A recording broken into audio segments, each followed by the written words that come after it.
Assalomu alaykum aziz asrimizning hurmatli zamondoshlari. Men yana bir muhim masalada kurashmoqchiman. O'zbekistonda konstitutsiya qonunlari ustuvor bo'lishi davlatimiz yanada poydevorni mustahkam ta'minlaydi.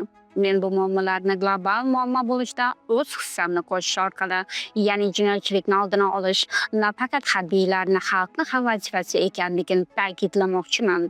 Har bir inson konstitutsiyaga ko'ra haq-huquqini bilishi va adolat uchun kurashishi muhim. Avvalgi yozgan g'oyalarimda tarixni rivojlantirish, ilm-fan ma'rifatni rivojlantirish, iqtisodiyotni rivojlantirish, raqamli sistemaga o'tish va karantin chora-tadbirlar va koronavirus kasalligini oldini olishda muhim rol o'ynadi. Ilm-fan, madaniyat va ma'rifatni rivojlantirish uchun ham konstitutsion haq-huquqimizni bilishimiz muhim.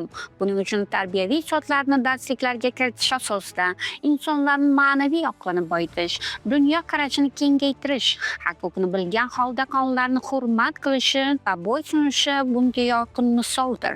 Erni boshdan, bolani yoshdan tarbiyalash kerak deganlaridek, insonlarni bolalikdan ruhan tarbiyalash va parvarishlash yangi chiqayotgan nihol kabi e'tibor va mas'uliyat talab qiladi. Xalq ham yangi niholga go'dakka o'xshaydi. O'z vaqtida kechiktirilmasdan qonun ustuvorligini isbotlab chora-tadbirlar ko'rilsa, madaniyatimizni saqlab qolgan va jinoyatchilikni oldini olib muvozanatni saqlashga erishamiz. Buning uchun mas'uliyatni har bir sohada oshirib, raqamli sistemada yangi texnikalardan foydalanib, yangi innovatsion g'oyalarimiz bilan uyg'onish davriga kirib boramiz. Har bir innovatsiya g'oyalar biz uchun muhim. Yangi O'zbekistonimizni rekord darajada o'sishi va rivojlanishi uchun oiladagi mas'uliyatni orttirish, uni saqlab qolish, o'zaro hurmat, ota-ona keksalarni qadrlash o'zbek millatiga xos xususiyatdir. Oila tinch bo'lsa, o'zing tinch, mahalla tinch, vatan tinch, dunyo tinch. Hammasi insoniyatning o'z qo'lida. Aqldan to'g'ri foydalangan holda mas'uliyatni kuchaytirib, axloq va tarbiya, madaniyat va ma'rifat o'zaro bog'liq bo'lgan holda nafaqat jamiyatda, dunyoda o'z o'rnimizni topishda yorqin namunadir. Ammo ming afsuslar bo'lsinki, oramizda shunday noshukur, ma'naviy past, aql idroksiz, mas'uliyatsiz insonlar ham topiladi. Ular nafaqat oilani, jamiyatni saqlab qolishda, rivojlanishimizga, milliy an'analarimizga putur yetkazgan holda zarar berib kelayotgan zararkunandalardir. Oila muqaddas, ona mo'tabar zot, ota oila tayanchi, farzand kelajagimiz. Evolyutsiya inson ongining rivojlanishidan boshlanadi. Oila ikki inson o'zaro birlashib turmush qurishi, ularning kelajagini belgilaydi. Buning uchun tushuncha keng bo'lishi ularning aqliga va sog'ligiga bog'liq holda irsiyat, ya'ni buyuklik geni ham muhim rol o'ynaydi. Shuning uchun turmush qurishdan oldin sog'liq ko'rikdan o'tish muhim. Nafaqat oilani mustahkamlash, balki kelajakda ulardan qanday farzandlar, genlar paydo bo'lishi uning ruhiy holati bilan isbotlanadi. Chet davlatlarida insonlar oilada o'zaro kelishmasa, psixologga borishadi. Muammo nimadan bo'lishini aniqlash uchun ularga kerakli maslahatlarni olib, hayoti izga tushadi. Ayrim bir insonlar o'z bilgancha hal qiladi va yashaydi. Buning natijasida qancha oilalar buzilyapti, bolalar yetim qolyapti va qarovsizlikdan qiynalishyapti. Ularning ruhiy holati ham buzilyapti. Kelajak qanday bo'lishi mumkin bu ahvolda? Insoniyat ruhini va genini o'rganish bilan mukammallikka erishsa bo'ladi. Bu instinkt, tabiat qonuni, yashash uchun kurash. Bu o'zaro inson hayotini o'zgartiradi. Bunga misol hozirgi kundagi global muammolardan biri koronavirus va uning asoratlari. Insoniyat uchun yangi ofat. Bu muammoni yechimi esa o'z aqlimizda, ya'ni inson organizmini o'rgangan holda ruhan kuchli bo'lishga majburmiz. Qanchadan qancha insonlar hayot bilan vidolashdi yurtimizda chora-tadbirlar ko'rilishiga qaramasdan. Bu aqlsizlik va bundaylarning yuzidan zarar ko'rgan begunoh insonlar mas'uliyatsizlik qurboni bo'lishdi. Haliyam O'zbekiston davlatidan to'g'ri favqulodda holatda siyosat yuritilib, Boshqa davlatlarga qaraganda o'z vaqtida vaziyat idora qilindi va muvozanat saqlab qolindi. Bundan ham battari bo'lishi mumkin edi.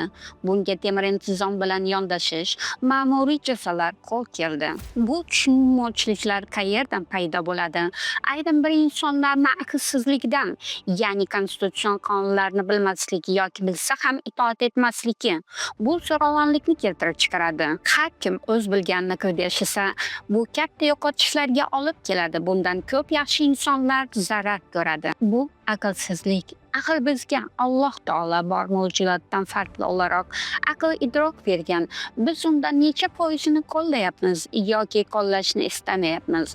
Oqibatini bugun tushunmasak, ertaga kech bo'ladi.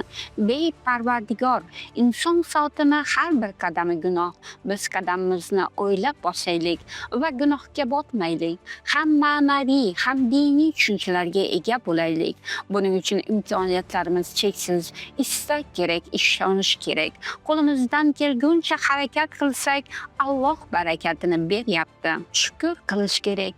Allohimga cheksiz hamd va sanolar bo'lsin. Payg'ambarimiz Muhammad sallallohu alayhi vasallamga durud va salovatlar bo'lsin. Alhamdulillah musulmonmiz.